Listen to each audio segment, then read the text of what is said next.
Hi, everyone. For those new here, I'm Kate Goodall. I'm the CEO and co-founder of Halcyon.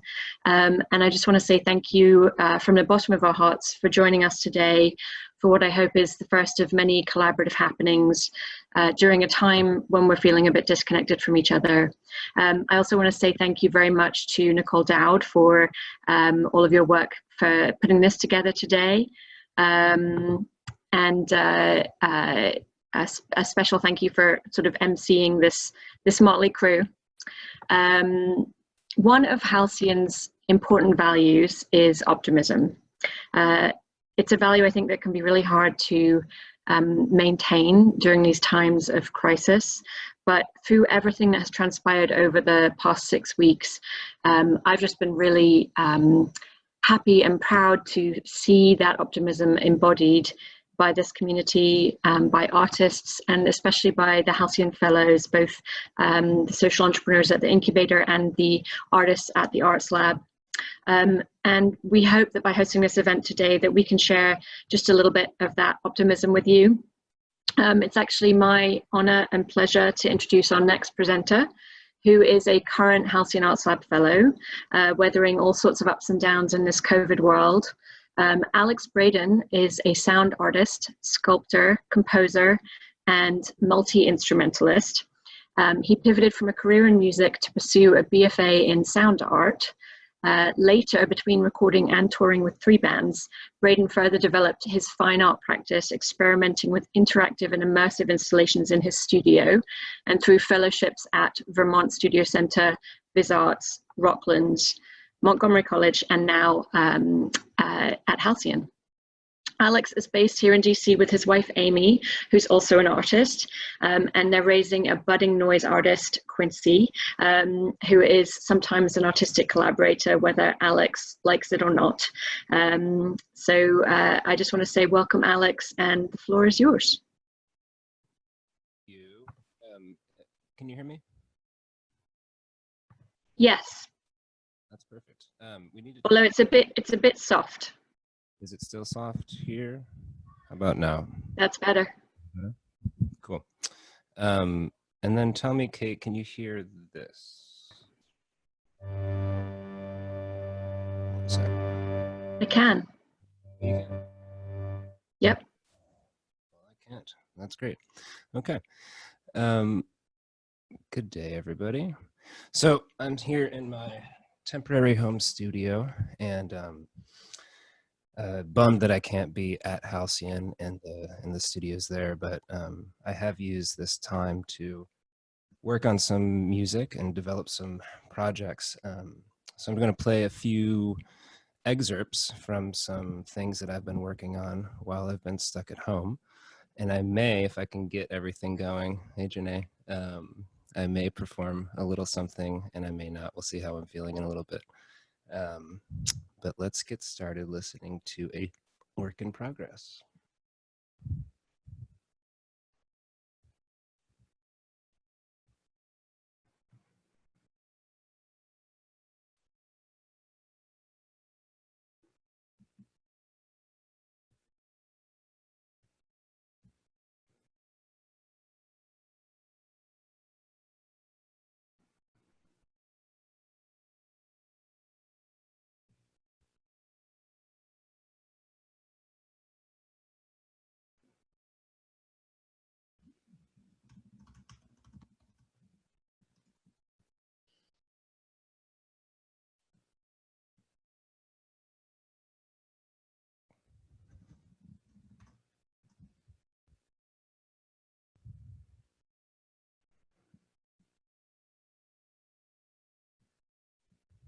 Okay, 1 second.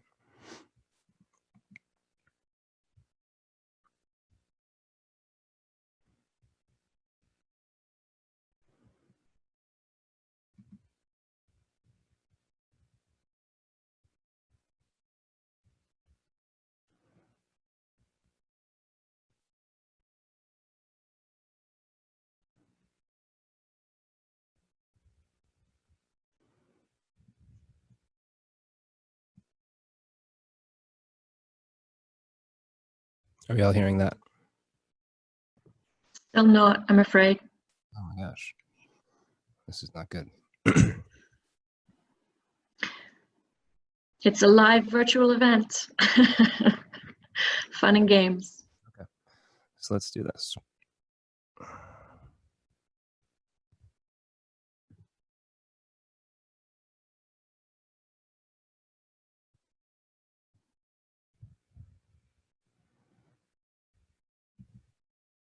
One second, hold please. Do you want me to do some little elevator music, like do do do do do do? No. Tell us a story, Kate.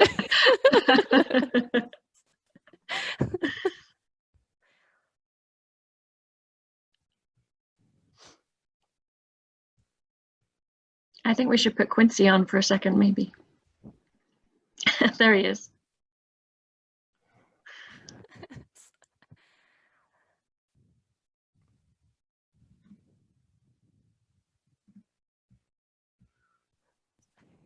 I apologize, everyone. It worked just a second ago. Ah. Hey, you know, these things make it it shows that we're human and we're not robots yet. So all about it. All right. Thanks, Alex.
Was that audible for people? Yes? Oh, wow. Yes. Okay, awesome. Well, then let's do another one. And thanks for bearing with me.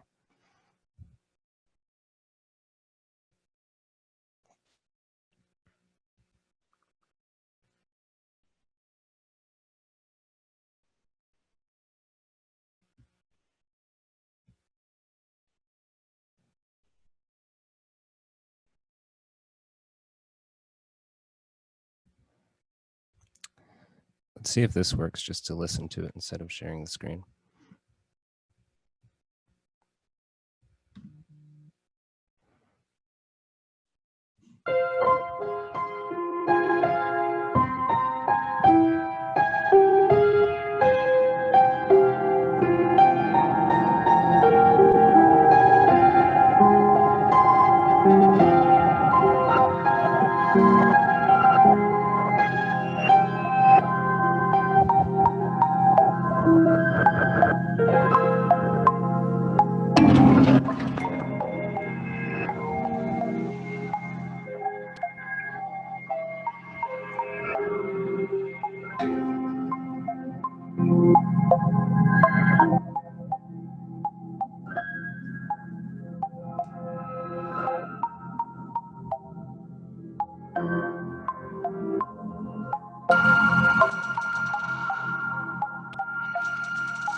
Alrighty. So we're making progress. Here we go. Settling into a groove and we can hear things. Hope everybody's having a good time.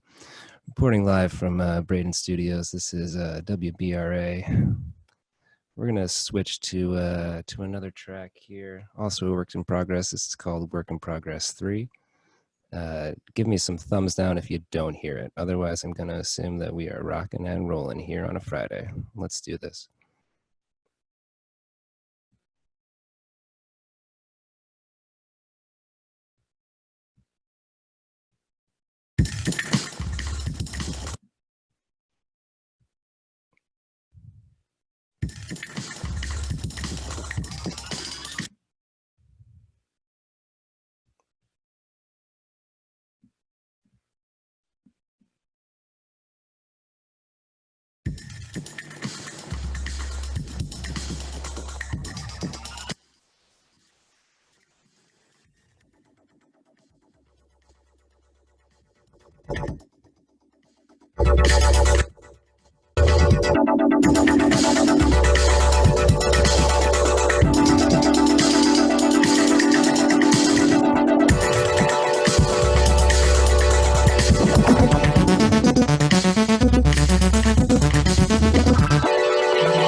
All right, here we are back. WBRA studios on a Friday afternoon. Just going to do a quick look at traffic. Roads are all clear. There's nobody on the roads. You can go anywhere you want, but you can't. We're going to switch to one more song here on the Braden playlist, the drive-by at 5 o'clock in the UK, I think. Really trying here, folks. All right, let's fix this one up, and we're going to switch to the last of these works in progress. This is one that has been performed in a different iteration before. Halcyon, the Fellowship, we hosted a works in progress evening, and I shared a version of this then, and it has changed since, and will change again. But for now, let's listen to where we're at.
Here I am. All right. So those were some works in progress. I don't always spend my time making music. there's a large component of my practice that is dedicated to installation and interactive work. But being that I've been stuck at home, that's kind of where my ears have been. So I think that is all I'll share. It's been 20 minutes. Alex, there's some questions in the chat. I don't know if you can see them. I'm happy to read them to you. I can see them, but I prefer if you read them to me. So the first one is, what inspires you in your selections of different beats and cadences? So I'll say that I don't often select a beat, so to speak. Most of the percussive elements of my work is sampled in studio. Most of anything that sounds like a drum probably started as something else. And that's a way for me to stay kind of interested. It can be really easy to find drum beats, so to speak, and kind of compose on top of that. And I don't have as much fun with that. So most of my sounds start as something completely different. And cadences, I like sad cadences. I like minor keys. I like halftones. And that's just what I like. But I have been trying to incorporate some happier cadences recently because times are tough. What else? The next one is from Jack, and it says, your work is great, reminds me of Max Cooper. Do you have any specific influences? Yeah, my influences kind of jump around a little bit. I grew up listening to Radiohead, studying jazz and classical music, and now I'm definitely getting more into kind of modern instrumental music. People like One Note Tricks Point Never, if people know that artist, is really inspirational to me, but it's all over the place. And then the last one here from Susan, and she says that what she hears comes through as very visual. Is this intentional and somehow true because you're also a visual artist, either in practice or at heart? Yeah, so visual, I interact with my work in somewhat of a sculptural way, which is maybe where we're connecting there, Susan. I do feel that, sound exists in time, right? But the snapshot of it can take a form and it can take a shape. And a lot of times I'm thinking about that as I'm arranging or composing and thinking about textures and layers. So, sure. I don't see any more in the chat, but I guess I have a question. If you, oh wait, there's some coming through. We've got, can you talk a little bit about how you've shifted your process while you're at home? Yeah. So obviously I have a more limited studio, and I think the biggest change has been having to be quiet. Working with headphones changes everything. I'm not a huge fan of it, but there are certain times of day when I can be loud. But we also have a piano in the house. So I've actually found myself in front of that, composing and recording more. Those would be the two biggest changes, I think, for me right now. And then one from our very own Ashley, and it says, what senses do you look to engage in your work? Is it the same way that you pair wine and cheese, the way that you pair sound, art, and visual pieces? Well, pairing wine and cheese is a passion, obviously. I know that there are others on this feed who also enjoy it. I have never thought about it like that, but I do think culinarily, if I can use that adverb.